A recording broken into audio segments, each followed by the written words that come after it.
International Day. It's the first official day of spring, and not only is it the first day of spring, today happens to be the International Day of Happiness.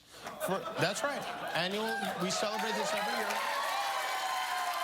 For those of you who are too young to remember, happiness is an emotion we used to have. International Happiness Day is on 3/20 every year. Well, really, shouldn't Happiness Day be 4/20? It seems... Come on, guys.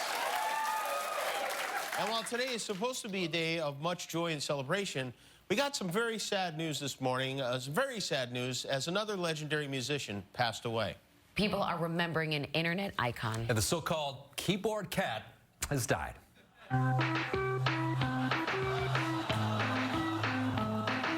Well, you know, there you go. The last good thing left in the world is gone. And if you don't mind, I'd like to say a few words about KC, as I called him. We lost one of the greats today. We lost a cat who dared to defy our expectations of how musical a pet could be. KC lived each of his 9 lives to the fullest, and he taught us that anyone could play an instrument as long as someone is sitting underneath them controlling their arms. And in a sense, aren't we all just a bewildered cat randomly banging on keys while an unknown giant controls us? I know I am. I call my giant the Lord. Casey's loss will be felt for many, many years to come, but do not shed tears for him, for when God closes the door on a keyboard cat, he opens a window to a dog that flushes the toilet, or a hamster that speaks Chinese. So, to our dear departed friend, Keyboard Cat, we say, good night, sweet prince. Tonight, we spill out a little milk for you. Play yourself off, Keyboard Cat.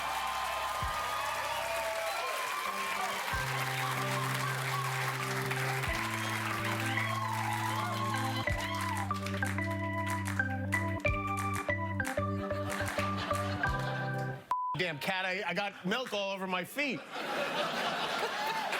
Well, it was a big loss. Even President Trump weighed in on it today. He tweeted, the great keyboard cat has died. He was a talent, a friend, a very special kitty I would have loved to grab. Sad. Well, that's nice. That's whatever you think about him. I'll mop later. President Trump met at the White House today with the Crown Prince of Saudi Arabia, Prince Mohammed bin Salman. They call him MBS for short, for real. Trump actually prepared for this meeting. His aides say he watched almost all of the movie Aladdin just to get ready for it. Establishing relationships with friendly foreign leaders is important for Trump right now because he needs to build a network of countries he can flee to when the time comes. During his sit-down with the prince, the president, reporters were there, they asked about his newly reelected counterpart Vladimir Putin, who won another fixed election this week. And guess who called his KGBFF to congratulate him on that? We had a very good call, and I suspect that we'll probably be meeting in the not-too-distant future to discuss the arms race, which is getting out of control, but we will never allow anybody to have anything even close to what we have, and also to discuss Ukraine and Syria and North Korea and various other things. So I think probably we'll be seeing President Putin in the not-too-distant future. Oh, good. I would love that. It'll be good to see him. That'll be fun. That'll be nice. By the way, Trump congratulated him, even though his national security advisor wrote in capital letters, do not congratulate him.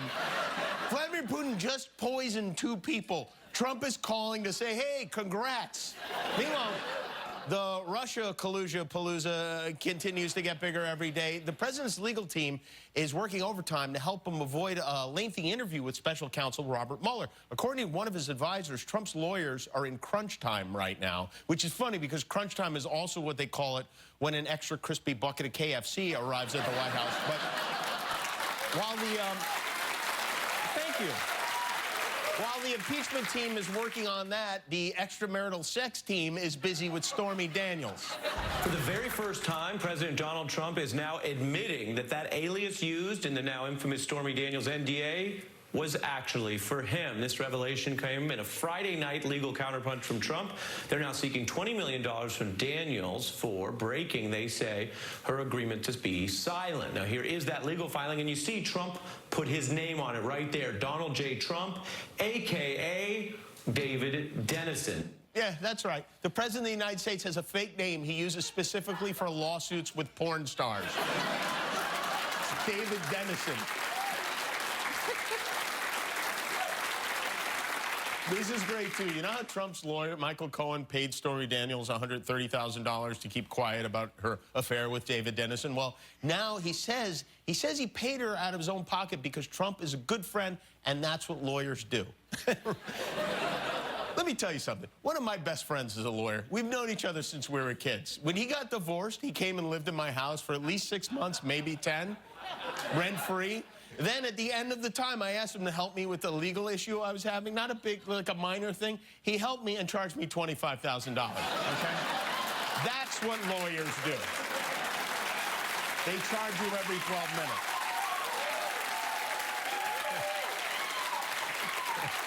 So just to recap, Michael Cohen's version of this story, the president and his friend did not have an affair with Stormy Daniels. In fact, they so didn't have an affair, Michael Cohen paid her $130,000 of his own money to get her to sign an NDA, and now he's suing her for $20 million for breaking that NDA. What I want to know is, if he wins, who gets the $20 million? Does Michael Cohen get it? Because if the answer is yes, why? She didn't say anything about Michael Cohen. Her story was about Donald Trump. If there were damages, they were incurred by Donald Trump. Wouldn't he be entitled to that $20 million, or would that go to David Dennison? This is going to be great when Donald Trump winds up suing both Michael Cohen and David Dennison. Meanwhile, another woman, a former Playboy model named Karen McDougal, claims she had sex with Donald Trump in the same room at the same golf tournament where he met Stormy Daniels in 2006, which, what kind of room service do they have at this hotel? Karen McDougal is suing the company that owns the National Enquirer to get out of the agreement that keeps her quiet. The National Enquirer is owned by a friend of Donald Trump's. They did what is known as a catch and kill, which means they paid her $150,000 for her story and then didn't publish it. I don't know what kind of Christmas gifts he gives out, but this Donald Trump has a lot of generous friends. I have no friends that would pay $150,000 for me. And then, just when you thought there couldn't possibly be anything else, there are no more shoes or clothes of any kind to drop. Today, we are bombarded by stories that say Donald Trump Jr. had an affair with a contestant on Celebrity Apprentice. And I'll tell you something, when I saw the headline, my first thought was, oh, please let it be Gary Busey. But it wasn't Gary Busey. The Celebrity Apprentice, little Donnie allegedly had sex with while his wife was pregnant, is Aubrey ODay. She was in a singing group that Diddy put together called Danity Kane. And I have to say, if you really look at it, the Trump men certainly do have a type. Aubrey finished third on Celebrity Apprentice, and then when you look back at their chemistry, we dug this up. We should have known sparks had begun to fly. It's making the mop the object of desire. Okay. And how many you've had in your life. So as in the play on how many people you've slept with? Yes. Yes, which is the So it's edgy the- What's your viral. number, Donald? Well, I haven't seen Donald Jr. that red-faced since he fell asleep in Daddy's tanning bed. Between Stormy Daniels and this Aubrey ODay, the Celebrity Apprentice was essentially the Trump family Tinder. It's no wonder they wanted to keep it on the air. Aubrey ODay even released a song in 2013 about an affair, and the song was titled Dgcgt.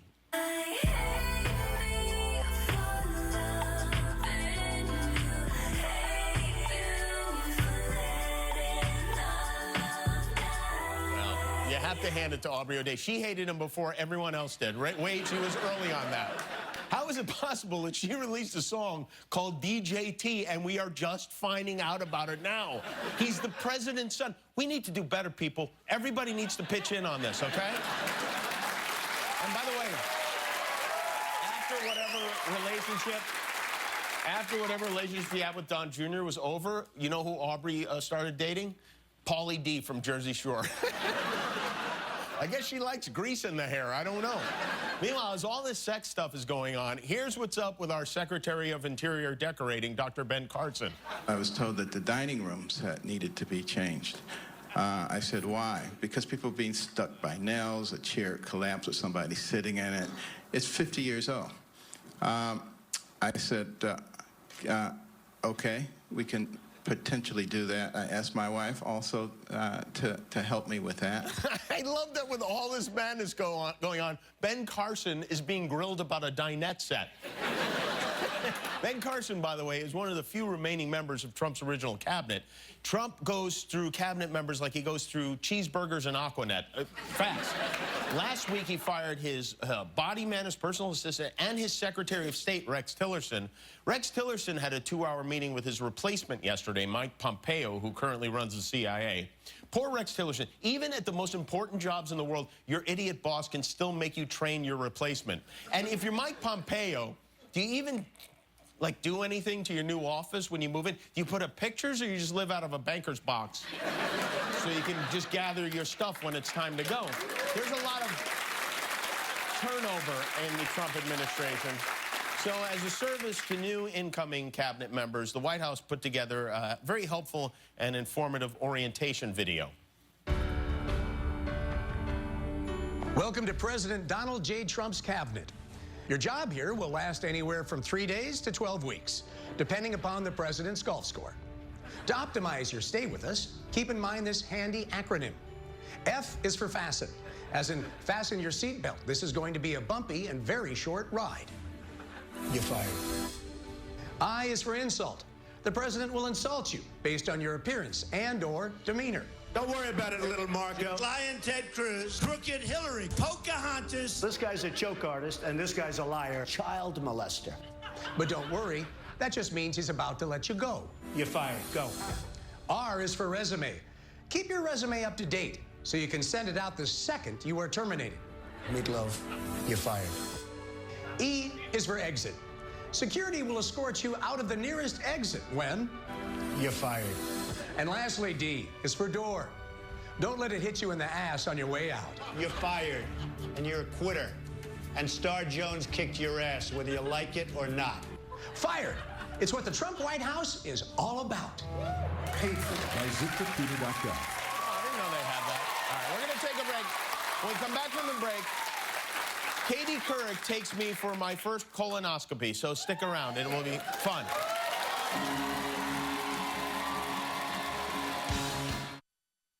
ABC's Jim. From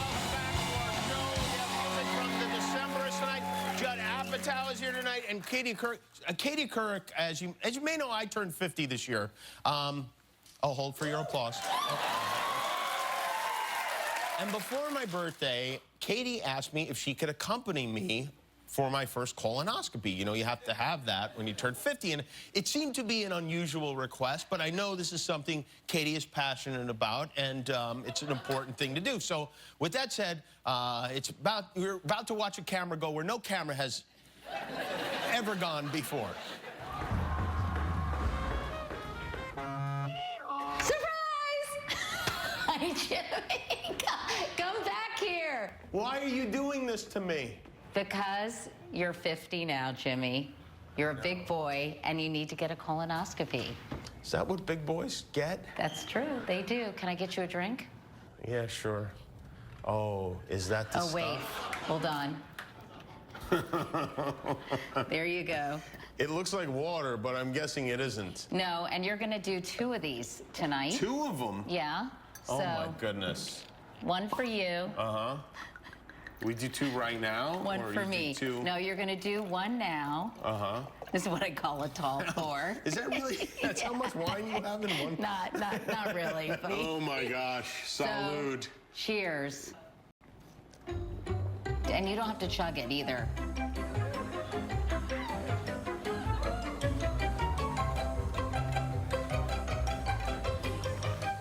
Cheers. That was impressive. How was it? Vile. It was. That's all there is So to how it. long does it take to work? Oh, wait, it's working. I'll see you tomorrow. No. Right and early. It's 5:30. Time to pick up Jimmy.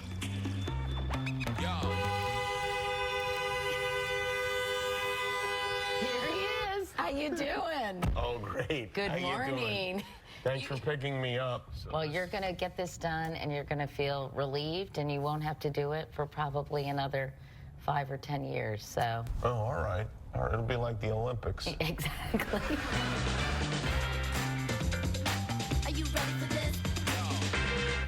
put the gown on, and then we'll do this. We'll do this thing. Okay. Jimmy, you ready? Yeah, I need help with the back of the gown. It's like, am I in the wrong gown? Oh, this is embarrassing. Colon cancer is the second leading cancer killer for men and women combined in this country. So that's why it is so important to get screened. And Jimmy's pretty psyched. I'm telling you, I've met some real perverts in my life, but you take the cake, Katie Couric. This is very, It's all a very for- unusual sexual thing. It's not sexual. Oh, it's not sexual. No, sorry. Oh, what am I doing here? Hi, how are you? Hi, how are you? How you Nice to doing? meet you. So we're going to take a careful look in your colon today, and the goal is to identify polyps. So if we see any polyps, we'll remove them. And then I can have it? Well, I don't know if you really want it. Whatever is in there, I want all the pieces. He wants to put it on I his want this to desk. be like an IKEA bookshelf where you're like, why are these screws left over? Well, what we'll do is we'll take plenty of pictures. Why do you think more people aren't getting screened, Dr. Ha? Because they go up your ass. That's why. Well, what I'll say is when I do colonoscopies for screening or for other indications, most people afterwards say, is that it? You're done?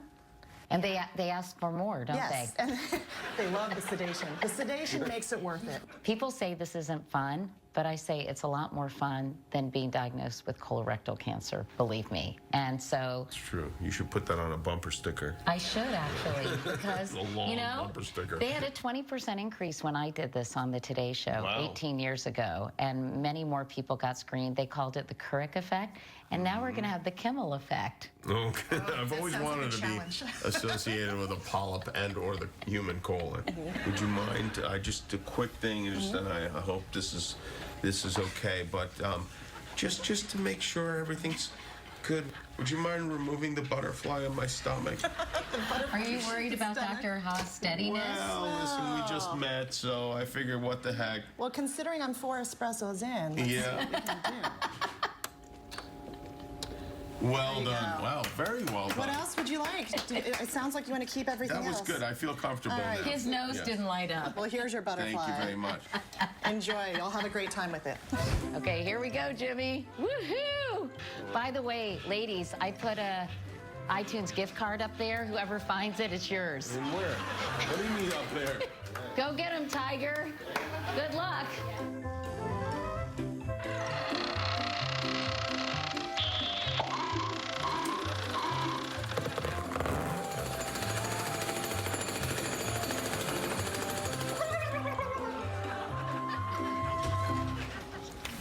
Aubrey, okay? All done. How was the sleep? Good, thank you.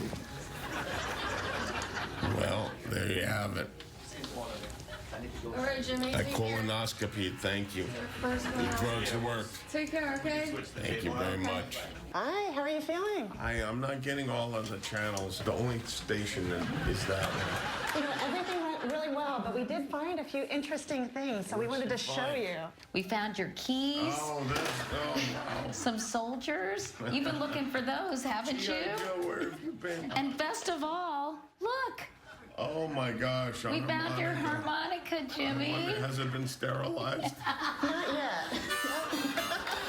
Wow, thank you very much. That's nice. Is that my colon? This is you, actually. Look at how beautiful and clean it is. I know, exactly. And that's what really made the colonoscopy quite easy to do, and it's actually one of the most important quality indicators for an effective colonoscopy, is from your end that you do a very good job with the bowel prep. But you found no polyps at all. No polyps. And this is what a healthy colon should look like. So, we'll see you back Mazel, here mazel. in 10 years. Thank you, guys. Thank you, Katie, for invading my colon. Your personal space. Yes, no, it's very nice of you. So how do people sign up to get a colonoscopy? The brown pages? Very funny. They talk to their doctor and tell them when they turn 50 or 45, if you're African American, they need a baseline screening. Most insurance plans cover it, so you should take advantage of it. Thank you very much. Good job, Jimmy. Thank you, Katie. Tonight on the show, we have music from the Decemberish. Judd Apatow is here. We'll be right back with Katie Couric.